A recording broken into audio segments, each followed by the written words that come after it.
water nodig.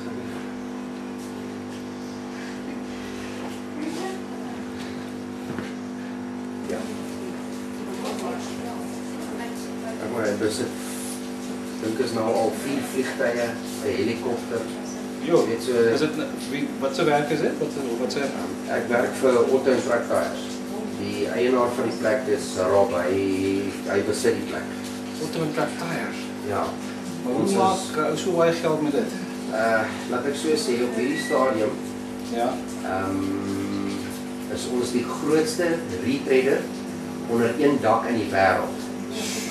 En die gewone ou sal ons nie ken nie, omdat ons nie regtig met car tires deel nie. Ons deel meer met trok, earth mover, mining, daai tipe ding.